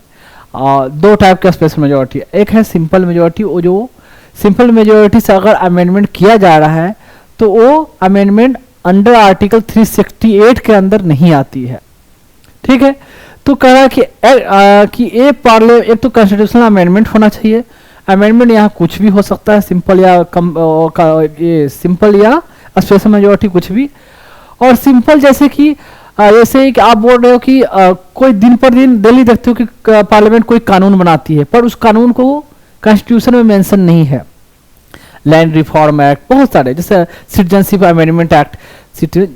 अमेंडमेंट एक्ट जो आया अभी, या तो उसके लिए कॉन्स्टिट्यूशन में कोई चेंज नहीं किया गया, उसको कॉन्स्टिट्यूशन में ऐड नहीं किया गया। ये एक्ट सिर्फ पार्लियामेंट ने, लोकसभा राज्यसभा ने पास किया और एक्ट बनाया। तो ऐसे करके कोई कॉन्स्टिट्यूशनल बॉडी क्रिएट नहीं होता है। कॉन्स्टिट्यूशनल बॉडी क्रिएट करना है तो कॉन्स्टिट्यूशन में प्रोविजन डालने होंगे, उसके लिए स्पेशल मेंशन होगा बिल में कि कॉन्स्टिट्यूशनल अमेंडमेंट किया जा रहा है। अमेंडमेंट किया जा रहा है मतलब जब कॉन्स्टिट्यूशन में ऐड कर रहे हो आप तो अमेंडमेंट ही करके और ऐड करोगे। अमेंडमेंट का मतलब संशोधन, संशोधन का मतलब चेंज। तो अमेंडमेंट जोड़ना, घटाना, उसको तोड़ना मरोड़ना, दैट्स आल्सो कॉल्ड अमेंडमेंट। जब नया बॉडी क्रिएट होगा तो जोड़ा जाएगा, तो जोड़ा जाएगा तो अमेंडमेंट। तो ये हुआ, तो सिंपल एक्ट को नहीं कहा जाएगा। अगर सिंपल एक्ट से कोई बना है, कॉन्स्टिट्यूशन में चेंज करके जोड़ के नहीं बना है, तो वो कॉन्स्टिट्यूशनल बॉडी नहीं कहलाएगा। वो क्या कहलाएगा? स्टैट्यूटरी बॉडी कहलाएगा। स्टैट्यूट से बना मतलब कानून से बनाकर, कानून के द्वारा बनाया गया, पर कॉन्स्टिट्यूशनल प्रोसेस को या कह सकते हैं कॉन्स्टिट्यूशन में चेंज करके नहीं बनाया गया, तो वो कहलाएगा statutory body and this will be called as constitutional body. ठीक, अब यहां आपको रट्टा मारने की जरूरत नहीं है कौन कौन कॉन्स्टिट्यूशनल बॉडी है। अगर कॉन्स्टिट्यूशन आपको पता है तो उतना पढ़ा है अभी तक जितना मैंने पढ़ाया है, तो उसमें हमेशा जो जो बॉडी मतलब जो कॉन्स्टिट्यूशनल बॉडी कहीं ना कहीं डिस्कस कर चुका हूं। जैसे देखिए for example attorney general of India, तो ये क्या क्या है? ये बॉडी मतलब कहने का मतलब क्या है? एक इंस्टीट्यूट है अटॉर्नी जनरल ऑफ इंडिया? नहीं, एक पर्सन होते हैं। तो काइंड ऑफ क्या करेगा? अथॉरिटी। तो अटॉर्नी जनरल का काम क्या है कि सरकार को, सेंट्रल गवर्नमेंट को रिप्रेजेंट करती है, या तो सुप्रीम कोर्ट में या हाई कोर्ट में। तो अगर कोई मैटर में जो पार्टी, अगर एक पार्टी, तो पेटिशनर कहो या रिस्पोंडेंट कहो। पेटिशनर मतलब जो पिटीशन लेकर जाता है कोर्ट में, पहले केस फाइल करता है, तो दैट्स कॉल्ड पेटिशनर। और जिसके अगेंस्ट में केस करता है तो उसको जवाब देना है, ठीक है, उसे भी अफेयर होना है और जवाब देना है, तो दैट्स कॉल्ड रिस्पोंडेंट, रिस्पॉन्ड करना है। तो गवर्नमेंट पेटिशनर हो सकती है, रेस्पोंडेंट। इसके इनकी तरफ से जो काउंसिल होंगे, जो वकील होंगे, जो लॉयर होंगे, एडवोकेट होंगे, तो वो कौन होंगे? Attorney general of India. कोई जरूरी नहीं है कि अटॉर्नी जनरल ऑफ इंडिया हो ही हो, और भी इनके साथ मतलब अटॉर्नी जनरल को हेल्प करने के लिए और भी होते हैं अथॉरिटी, जैसे solicitor general of India, additional solicitor general of India. तो ऐसे इनके भी और भी पास में और भी इनके हेल्प करने के लिए लॉयर की टीम होती है। तो टीम भले हो लेकिन अपीयर ये हो सकते हैं या तो advocate general, solicitor general, additional solicitor general. पर solicitor general, additional solicitor general का प्रोविजन कॉन्स्टिट्यूशन में मेंशन नहीं है। अटॉर्नी जनरल का जो प्रोविजन जो है, ये जो अथॉरिटी का है, कह सकते इस अथॉरिटी के बारे में कॉन्स्टिट्यूशन में मेंशन है। मैं बता दूं, एग्जाम में आ सकता है solicitor general, additional solicitor general. तो अटॉर्नी जनरल को हेल्प करने के लिए ये कौन सा आर्टिकल इससे रिलेटेड? आर्टिकल 76। ठीक, तो पहले भी मैंने बताया था, तो मैंने बताया था ना 74, 76, 78। 74 काउंसिल ऑफ मिनिस्टर, 76 क्या काउंसिल ऑफ मिनिस्टर के बाद 76 बताया था। देखें एंड आपको 76 एडवोकेट जनरल के लिए, एंड 78 क्या हुआ था कि प्राइम मिनिस्टर से प्रेसिडेंट जो है, प्रेसिडेंट प्राइम मिनिस्टर से पूछ सकती है कि कैसी एडमिनिस्ट्रेशन चल रहा है, क्या एक्टिविटियां चल रही है, क्या आप करने वाला हो, क्या प्लान है। तो उसके बारे में प्रेसिडेंट है जो ask, president can ask to prime minister, वो जो मैंने बताया था 78 में। तो 74, 76, 76 से पहले क्या होता है? चीफ प्राइम मिनिस्टर एंड उसके मिनिस्टर का, कुछ यूनियन मिनिस्टर का प्रोविजन होता है। तो ये बताया था, वहां जाके आप देख सकते हो पहले वाले में। फिर है CAG, controller and auditor general of India. Controller of auditor general of India के लिए CAG, कैग जानो, कैग। तो इसके लिए भी आर्टिकल मैंने बताया था 148 से शुरू होता है, कहां तक जाता है याद करो? 148 से लेकर कहां तक? 152 तक। तो कम से कम 148 में CAG का प्रोविजन है। बाकी आगे में 49, 50, 51 में क्या पावर है, क्या ऐसे रेस्पॉन्सिबिलिटी है, कब हटाया जा सकता है, कब तक टर्म रहेगा, टेन्योर रहेगा, क्या फंक्शन है। तो बेसिकली अभी जानो क्या करना। पहले मैंने बताया था, जब CAG थोड़ा डिस्कस किया था तो मैंने बताया था कि ऑडिट करना काम है, किसका कहाँ का कौन सा अकाउंट, गवर्नमेंट जो भी अगर रिस्पॉन्सिबिलिटी दे उसको ऑडिट करना, या स्टेट गवर्नमेंट का भी ऑडिट कर सकती है उनके डिपार्टमेंट को, सेंट्रल गवर्नमेंट का भी डिपार्टमेंट को ऑडिट कर सकती है, कह सकते हैं पब्लिक सेक्टर यूनिट पीएसयू को भी, या कोई भी इंटरप्राइजेज जो जिसमें गवर्नमेंट का इन्वॉल्वमेंट हो, जिसमें गवर्नमेंट का कंट्रीब्यूशन हो, या जिसको गवर्नमेंट लोन दे चुकी हो, गवर्नमेंट का कुछ साझेदारी हो, तो उसको ऑडिट करने का काम है कैग का। तो 148 आर्टिकल। तो कहने का मतलब देखिए, अभी मैं बाद में और कुछ बताऊंगा। अब देखिए एडवोकेट जनरल ऑफ स्टेट, और फिर एडवोकेट जनरल ऑफ स्टेट के बारे में फिर ऐसे बताया था 163 स्टेट में बताया था, 163 में काउंसिल ऑफ मिनिस्टर होंगे, 165 में सेम बात, 165 एडवोकेट जनरल, 167 चीफ मिनिस्टर से पूछा जा सकता है, गवर्नर पूछ सकती है कि भाई कैसे एडमिनिस्ट्रेशन के बारे में क्वेश्चन जो भी राज्य अगर पूछना हो तो कैसे डिटेल क्या चल रहा है क्या, जैसे मैंने बताया। तो सेम कंपेयर करके मैंने बताया था सेंटर में क्या स्टेट में क्या, तो एडवोकेट जनरल ऑफ स्टेट। फिर देखें स्टेट फाइनेंस कमीशन, मैंने बताया था कि पंचायत मैंने पढ़ा जब डिस्कस किया था पंचायत या म्यूनसिपालिटी, तो जिसमें बताया था कि स्टेट फाइनेंस कमीशन का ऑर्गेनाइज करवाना है, सेटअप करवाना है, मतलब 5 साल बाद कम से कम आपको स्टेट फाइनेंस कमीशन को इस्टेब्लिश करवाना है, या कह सकते हो कि स्टेट फाइनेंस कमीशन को ऑर्गेनाइज करवाया जाता है, बेसिकली मतलब बनाया जाता है कि आप है जो रिकमेंड करें या देखें कि क्या पंचायत या म्यूनसिपालिटी का हाल है, पैसे की कमी है, ज़्यादा है, कितना मिल रहा है उतना सफिशिएंट है कि नहीं, और चाहिए क्या, कैसे इनका और रेवेन्यू बढ़ सकता है, तो रिकमेंड करना स्टेट फाइनेंस कमीशन का काम है, बता चुका हूँ पहले। उसके लिए उसमें मैं डिस्कस किया था तो मैंने बताया था आर्टिकल 243 आई। देखिए 243 कहाँ से शुरू होता है पंचायत के लिए, 243 से लेकर 243 ओ, GHIJKLMNOP, तो आई तो बीच में ही है ना, तो स्टेट फाइनेंस कमीशन यहाँ पार्टिकुलरली हो रहा है पंचायत के लिए, ये 243 आई, म्यूनसिपालिटी के लिए नहीं कहो, पंचायत के लिए मिल लिए जो है यहाँ आर्टिकल आई में। तो ये हुआ। अब देखें district planning committee, metro planning committee, I think जब मैंने म्यूनसिपालिटी के बारे में चर्चा कर रहा था, लोकल अर्बन गवर्नमेंट के बारे में, तो उसमें मैंने बताया था district planning committee, metro planning committee को ऑर्गेनाइज करवाना। मेट्रो प्लानिंग कमेटी 10 लाख से अधिक ज़्यादा पॉपुलेशन वाले हैं उस एरिया के लिए मेंबर रहेंगे, डिस्कस करेंगे कि भाई हमारे एरिया में जो जो ग्राम पंचायत है, म्यूनसिपालिटी कैसे काम किया जाए, क्या डेवलपमेंट किया जाए, कैसे कोऑर्डिनेट किया जाए, पहले किसको कितना दिया जाए, किसको कितना पावर दिया जाए, सब आपस में डिस्कशन।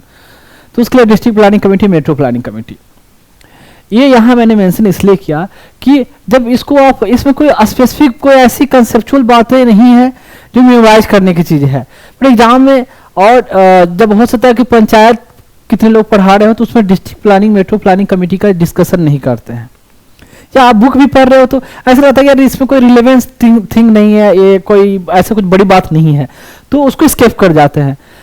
लेकिन ये पता होना चाहिए कि district planning committee, metro planning committee constitution में मेंशन है इसका प्रोविजन, इतना कौन सा आर्टिकल है थोड़ा बहुत डजंट मैटर, एटलीस्ट इतना तो हाँ। देखिए इतना आपको पता रहेगा कि ZD ऑब्वियस बात है, ये म्यूनसिपालिटी वाले जो आर्टिकल है वहां जाती है ना, ओ तक 243 से 240 ओ तक कहाँ है, ये आपका पंचायत, ओ के बाद कहाँ तक जाता है, ओ PQRSTUVWXZ, फिर ABCDEG, जी तक ऐसे जाता है। टॉपिक खत्म होने के बाद मैं बता दूं, थोड़ा सा मैं अपने चैनल के बारे में कोई प्रमोट एडवर्टाइज नहीं कर रहा, बस थोड़ा सा बताना पड़ता है। ये हमारे चैनल जो आप YouTube पर जो देख रहे हो उसका तो नाम ऑलरेडी पता चल गया होगा, तभी आप खोल कर देख रहे हो। तो ये YouTube पर चैनल इस नाम से है, और मेरी जहाँ भी लोगो होगी हमारा तिरंगा वो होगा, फेसबुक पे, ट्विटर पे जिसको X बोलते हैं, या यूट्यूब पे या इंस्टाग्राम वेरीवर, तो इसकी जो ID होगी इस नाम से देख सकते हैं, ऐसे इसे सर्च कर सकते हैं। क्या है @Dr.Vikas IAS, ठीक। एंड नेक्स्ट चलते हैं, और जैसे सब लोग बोलते हैं या एज यू विश, जैसे फॉलो करो, क्या बोला जाता है, like subscribe and follow, something like that, तो योर विश। अगर अच्छा लगे तो ही करेंगे, अगर बेनिफिट हो रहा है तो ही करेंगे, कोई कंपलसरी कोई दबाव ऐसा नहीं है, ठीक है। खुद अगर लगा कि हाँ हमने समथिंग डिफरेंट अचीव किया, कुछ मुझे अच्छा मिला, देन ओनली, कोई कंपलसरी नहीं है। और जो मैंने कोशिश की है बेस्ट से बेस्ट देने की, मैंने अपने बच्चों के लिए कोशिश की है। और ये इंस्टाग्राम का है, तो इंस्टाग्राम का ये लोगो, जैसे यहाँ यूट्यूब का लोगो था, ये इंस्टाग्राम का लोगो है। और जो हमारी जो आईडी है ये पता नहीं है, थोड़ा आगे पीछे हो गया है, इसमें एक साथ होनी चाहिए था, पता नहीं, मैं स्लाइड में करता हूँ तो ये आगे पीछे हो जाता है, मैंने पहले भी बताया है। तो एक साथ में ही होगी, Dr.Dr.and विकास_IAS। तो ये रहेगा आपका इंस्टाग्राम पर। हालांकि यूट्यूब, इंस्टाग्राम जितने भी हैं सब लिंक किया हुआ है, तो एक से जाकर दूसरी जगह आप जा सकते हो। तो थोड़ा सा इसकी एक जगह कर लेंगे, ये अपन अप डाउन हो गया है। लैपटॉप में तो नॉर्मल दिखता है स्लाइड में, पर इसमें करने के बाद यहाँ ऐसे आ जाता है डिजिटल बोर्ड पे। तो ये चला जाए, ये एक बार कोड भी इंस्टाग्राम में शायद जनरेट होता है, इसलिए ऐसे है। तो बार कोड को स्कैन करके भी चाहे तो वहाँ पहुँच सकते हैं। तो ये वीडियो हर जगह अवेलेबल होगी, कुछ कुछ शॉर्ट जो बोलते हैं छोटे छोटे वीडियो भी डालना, तो वो सब डाला हुआ मिलेगा आपको। तो अगर स्कैन हो जाती है तो वीडियो से तो गुड। इसको थोड़ा मैं और जूम कर दूं। ये रहा इंस्टाग्राम का। अब देखेंगे ये है ट्विटर, जिसको अब एक्स बोलते हैं, पहले ओल्ड ये था ट्विटर एंड अब हो गया है एक्स। तो एक्स में जो हमारी अकाउंट है, ऐसे फॉर्मेट जो आपको दिखेगी, ऐसे इस तरीके से दिखेगा। और जो जो आईडी जो होता है @Dr_Vikas_IAS, तो इस नाम से आएगा ऐसे। एंड नेक्स्ट है फेसबुक पे। तो फेसबुक पे इस नाम से फेसबुक का लोगो एंड जो चैनल रहेगा उस पर ऐसे आएगी। और आई थिंक सिंपल ये डालने से ही शायद ओपन हो जाए या आपको सामने विजिबल होगा, तो ये आप देख सकते हो। ठीक है, और चलते हैं लास्ट। थोड़ा अजीब सा लगता है बोलने में, पता नहीं। ये है बार कोड। एंड मैंने जो पर्पस बताया किन बच्चों के लिए मैं ये कलेक्ट कर रहा हूँ, मैं एक बात बता दूं कि जिन बच्चों के लिए मैं कलेक्ट कर रहा हूँ ना, वो ऐसा नहीं है कि वो ऑर्फेंज रहेंगे, उनको मैंने अपनाया है। तो एज ए उन बच्चों का सिर्फ जैसे मैं बता दूं, कोई अपने बच्चों को पालता है, कोई बाप अपने बच्चों को पालने के लिए मेहनत करता है, ठीक है। तो बस बेसिकली वही है कि मैं उन बच्चों को अपने पालने के लिए मैं ये मेहनत कर रहा हूँ। तो उन बच्चों का सिर्फ मैं बाप ही नहीं हूँ, मैं उन बच्चों का माँ भी हूँ, दोनों हूँ। तो सोचे मुझे उससे कितनी ज़्यादा मेहनत करनी पड़ेगी, ठीक है। कोई मैं एनजीओ, मैं क्लियरली कर दूं कि मैं कोई एनजीओ नहीं चला रहा हूं। कि एनजीओ अगर चलाऊंगा तो पर्पस तो वही हो गया, बात तो वही होगी कि बच्चे ऑलरेडी तो कोई अनाथालय एनजीओ कोई चला रही है, तो वहां से लाके मैंने फिर से यहाँ अनाथालय में झोंक दिया। तो ये कोई एनजीओ नहीं है, ये मेरे बच्चे होंगे। तो इसलिए उनके लिए मैं लोगों से डोनेशन नहीं मांग रहा हूँ। मैं जिनसे भी मांग रहा हूँ एज फी मांग रहा हूँ, एज गुरु दक्षिणा बोले वो मांग रहा हूँ, ना कि डोनेशन की बात मैंने की है। तो मैं अपने बच्चों के लिए एज बाप की तरह, एज बाप है नहीं, सिर्फ बाप एंड माँ दोनों की तरह मैं उनके लिए मेहनत कर रहा हूँ, ठीक है, उनके नरिशमेंट के लिए। और उनके लिए मैं फंड रेज कर रहा हूँ, पैसे कलेक्ट कर रहा हूँ। तो ये पर्पस है, ना कि है कि डोनेशन मांगना या चंदा मांगना उन बच्चों के लिए, बिल्कुल नहीं। तो ये क्यूआर कोड है, गूगल पे का है, शायद आपको दिख जाए, स्कैन हो जाएगी वीडियो से। नहीं होती है तो फिर कोई बात नहीं, नीचे यूजर कुछ यूपीआई आईडी मैंने ऐसे मेंशन कर दिया है, ये योर विश। ये है यूपीआई आईडी एंड थोड़ा बड़ा account number and IFSC code. तो मैं बोल दूं यूपीआई आईडी क्या है, विकास VIKASH JIP JIPMER JIPMER JIPMER @OK axis. ऐसे मैंने ऐसा बनाया नहीं, अपने आप ऑटोमेटिक ऐसे आ जाता है। एंड अकाउंट नंबर जो मेंशन है 9200100216200810। मुझे भी कोई अपना अकाउंट नंबर याद नहीं था, मैं बता दूं। एंड IFSC कोड वो भी मुझे याद नहीं है, वो भी है UTIB 003494, सॉरी 000 है, UTIB 003494, ये IFSC कोड है। तो पर्पस बता दिया, आपकी विश बता दिया, जो भी हो, बाकी ये यहाँ तक ये। और फिर आगे धीरे धीरे ऐसे नेक्स्ट चैप्टर पर मैं चलते रहूँगा।